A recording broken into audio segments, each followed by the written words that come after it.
We grew up with so many video games. My dad, Brent Bushnell, invented Atari.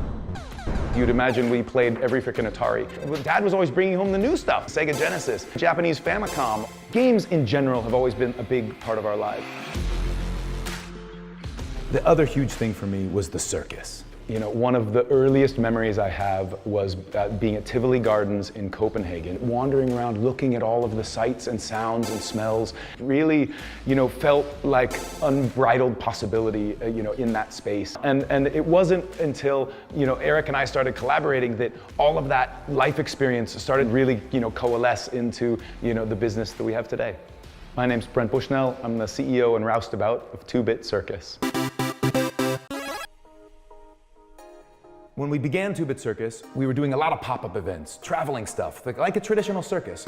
Everything from immersive virtual reality rigs to mobile escape rooms, even a flaming dunk tank. That was one of the most crazy things, literally getting consumed in flames and not dying. I highly recommend. And after doing hundreds of events, around the world, saying no, it should be permanent. There is a template here that can be replicated. We're getting ready to open what we call a micro-amusement park. We've broken up our park into a number of different zones, much like an amusement park. A whole reimagined carnival midway, a reimagined arcade, full food and beverage, including a robot bartender. We have a bunch of virtual reality. We have escape rooms where one person's in VR, but everybody else isn't in VR. A large focus for the experiences in our park is social. Rarely are you going to be doing something alone. If you're doing something alone, it's probably going to be funny for other people to watch. So for us, it's about using that technology as a way to bring people together. Now is such an awesome time for immersive entertainment.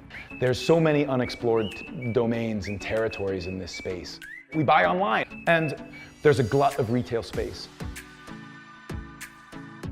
There's all this great new technology, right? What kind of new ways can we play?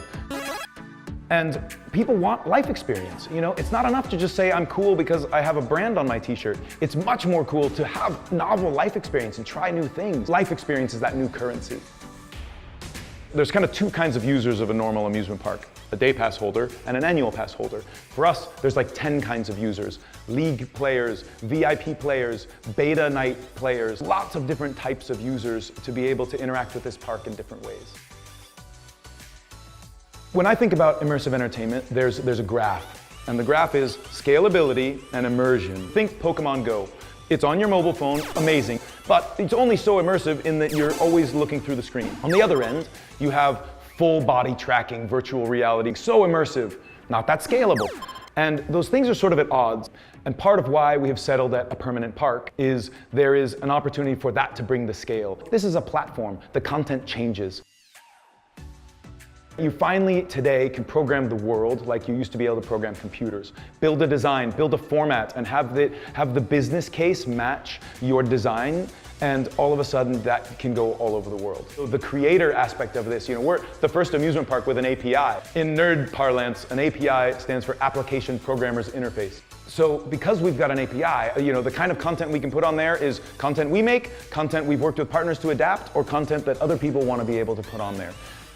Our hope is to help as much as possible to be the wave guides and the showcase of the cool new interactive immersive things that are happening today. But for sure, if people can't get to it, right, it's not going to take off. And so we really want to be that place that folks are going to associate with the new and the different and the experimental and the fun, and we will be all around the world trying to figure out what's the future of fun.